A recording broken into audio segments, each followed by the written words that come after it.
Terpujilah Sakyamuni Buddha, terpujilah Sakyamuni Buddha, terpujilah Sakyamuni Buddha. Namo Sang Hyang Adi Budaya, Namo Buddhaya.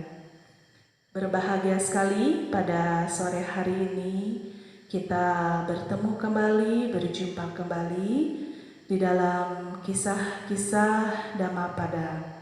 Semoga kita semua selalu memiliki batin yang penuh dengan kebahagiaan. Pada kali ini kami akan mengulang di dalam kisah-kisah Dhammapada, masih di dalam bab 1, syair 7 dan 8, kisah tentang Mahakalatera. Mahakala dan Culakala adalah dua saudagar bersaudara dari kota Setabia. Suatu ketika dalam perjalanan membawa barang-barang dagangannya, mereka berkesempatan untuk mendengarkan khotbah Dhamma yang diberikan oleh Sang Buddha.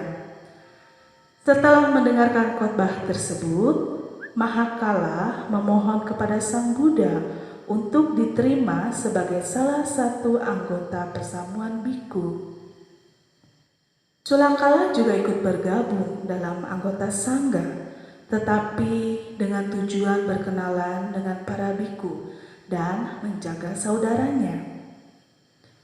Mahakala bersungguh-sungguh dalam latihan petapaannya di kuburan dan tekun bermeditasi dengan objek kelapukan dan ketidakkekalan.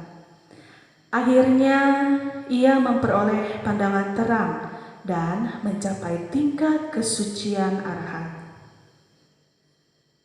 Di dalam perjalanannya, Sang Buddha bersama murid-muridnya, termasuk Mahakala dan Culakala, singgah di hutan Sinsapa dekat Setabia.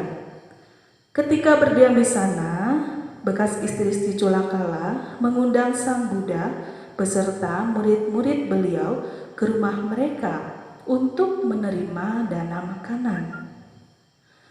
Culakala sendiri terlebih dulu pulang untuk mempersiapkan tempat duduk bagi Sang Buddha dan murid-muridnya. Kesempatan itu dipergunakan sebaik-baiknya oleh bekas istri-istri Culakala untuk merayunya agar ia mau kembali kepada mereka. Kakanda, alangkah kurusnya engkau sekarang. Tentu selama ini Kakanda sangat menderita. Mari Adinda bersedia memijit Kakanda untuk menghilangkan lelah, seperti dahulu kala. Oh Kakanda, marilah kita bergembira seperti dahulu lagi. Pada dasarnya, Culakala memang tidak tekun dan bersungguh-sungguh dalam melaksanakan kewajibannya sebagai biku. Mendengar berbagai rayuan dan rangsangan, batinnya tidak kuat. Nafsunya tergugah. Tanpa pikir panjang lagi, dilemparkannya jubahnya dan kembalilah ia pada kehidupan duniawi sebagai perumah tangga. Melihat para istri Culakala berhasil mendapatkan suaminya kembali, para istri Mahakala pun tidak mau kalah. Pada hari berikutnya, bekas istri Mahakala mengundang Sang Buddha bersama murid-muridnya ke rumah mereka. Dengan harapan mereka dapat melakukan hal yang sama terhadap Mahakala. Setelah berdana makanan, mereka meminta kepada Sang Buddha untuk membiarkan Mahakala tinggal sendirian untuk melakukan pelimpahan jasa. Sang Buddha mengabulkan. Bersama murid-murid lain, beliau meninggalkan tempat tersebut. Sewaktu tiba di pintu gerbang dusun, para biku mengungkapkan kekhawatiran dan keprihatinan mereka. Mereka merasa khawatir karena Mahakala telah diizinkan untuk tinggal sendiri. Mereka merasa takut kalau terjadi sesuatu seperti Culakala saudaranya. sehingga Mahakala juga akan memutuskan untuk meninggalkan persamuan biku, kembali hidup bersama bekas istri-istrinya. Terhadap hal ini, Sang Buddha menjelaskan bahwa kedua saudara itu tidak sama. Culakala masih menuruti kesenangan nafsu, keinginan, malas, dan lemah. Dia seperti pohon lapuk. Mahakala sebaliknya, tekun, mantap, dan kuat dalam keyakinannya terhadap Buddha, Dhamma, dan Sangha. Dia seperti gunung karang. Kemudian Sang Buddha membabarkan syair 7 dan 8 berikut ini. Seseorang yang hidupnya hanya ditujukan pada hal-hal yang menyenangkan, yang indranya tidak terkendali, yang makannya tidak mengenal batas, malas, serta tidak bersemangat, maka mara penggoda akan menguasai dirinya. Bagaikan angin yang menumbangkan pohon yang lapuk.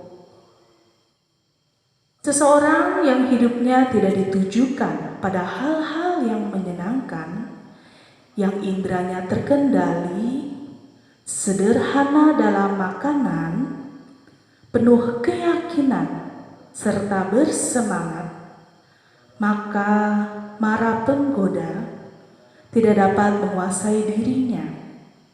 Bagaikan angin yang tidak dapat menumbangkan gunung karang. Saat itu bekas istri-istri Mahakala mengelilinginya dan berusaha agar Mahakala melepaskan jubah kuningnya. Mahakala mengetahui upaya mereka, maka ia tetap terdiam berdiri saja. Tetapi istri-istrinya berusaha lebih keras lagi. Melihat itu, Mahakala merasa tak ada gunanya lagi berdiam di situ. Ia berdiri dengan kemampuan batin luar biasa. Ia melesat ke angkasa, melewati atap rumah. Ia tiba tepat di bawah kaki Sang Buddha saat beliau tengah mengakhiri pembabaran 2 syair di atas. Demikianlah kisah tentang Mahakalathera di dalam kisah-kisah Dhammapada ini, bahwa setiap hari kami selalu mengingatkan, teruslah latih batin Anda dengan sebaik-baiknya, dengan penuh semangat seperti apa yang sudah Buddha sampaikan di dalam kisah Mahakala. Penting sekali bagi kita bagaimana mempraktekkan dan merenungkan setiap hari, setiap dhamma yang kita lihat, yang kita dengar, yang kita baca. Banyak sekali cara yang telah Buddha sampaikan. Cukup sekian kisah-kisah Dhammapada pada sore hari ini. Semoga selalu bermanfaat untuk setiap kehidupan kita sehari-hari, setiap latihan kita setiap hari. Terima kasih. Selamat sore. Namo Sang Hyang Adi Buddhaya. Namo Buddhaya.